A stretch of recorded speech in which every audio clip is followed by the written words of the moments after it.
Le départ. L'Israélite a souffert de son isolement, psaume 120. Maintenant il se met en route pour Jérusalem.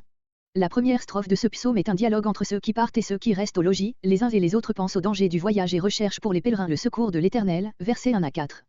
La seconde strophe, où s'exprime toute l'assurance de la foi, est une bénédiction, un adieu solennel, adressé à ceux qui se mettent en route, verset 5a, émoticône n'en croyant pas ses yeux, verset 1. Verset 1 à 4 les dangers du voyage. Pour les pèlerinages. Ce titre, légèrement différent de celui des autres cantiques des pèlerinages, semble désigner ce psaume-ci comme le psaume spécial du départ, on le chantait en vue du voyage. Je lève les yeux, proprement, je lèverai.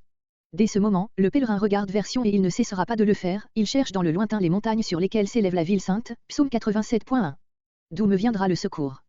Contre les dangers de toute espèce d'un voyage à travers des contrées arides ou infestées de pillards. Verset 2. Le croyant répond lui-même à sa question. L'Éternel, qui a fait les cieux et la terre. Cette même désignation est donnée à l'Éternel dans le psaume 134, qui est aussi un psaume d'adieu, mais adressé aux pèlerins quittant Jérusalem pour regagner leur demeure. Un tel Dieu saura protéger les siens contre tous les dangers provenant soit du ciel, versets 5 et 6, soit de la terre, versets 3 et 4. Verset 3. Qu'il ne laisse pas. C'est ici, d'après l'hébreu, un vu et non une promesse. Il se place tout naturellement dans la bouche des parents et amis obligés de rester au logis. Il est possible que ceux qui parlent ainsi désignent par celui qui te garde l'escorte qui doit accompagner les pèlerins. On ne comprendrait guère en effet la parole, qu'il ne sommeille pas, si elle devait d'emblée s'appliquer à l'Éternel. Mais la vague inquiétude qui se fait ainsi jour donne occasion à ceux qui vont partir d'exprimer au verset suivant leur entière confiance en celui qui est leur vrai gardien. Pour lui, disent-ils, il ne peut être question de sommeil.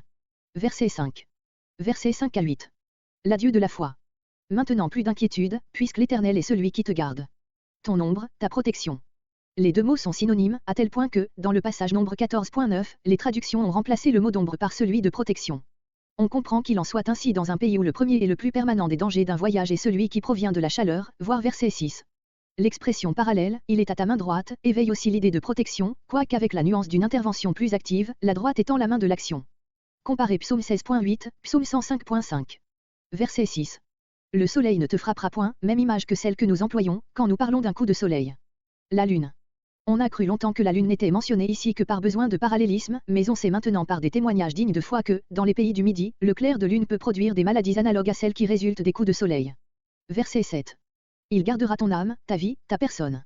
Verset 8. Ta sortie et ton entrée, tes allées et venues, tout ce que tu fais, Deutéronome 28.6, 1 Samuel 29.6. La sortie désigne naturellement ici le départ pour Jérusalem et l'entrée l'arrivée au but du voyage, mais ce vu, pris tout d'abord dans son sens spécial et littéral, s'élargit ensuite pour s'étendre à l'existence entière, par les derniers mots, dès maintenant et à jamais.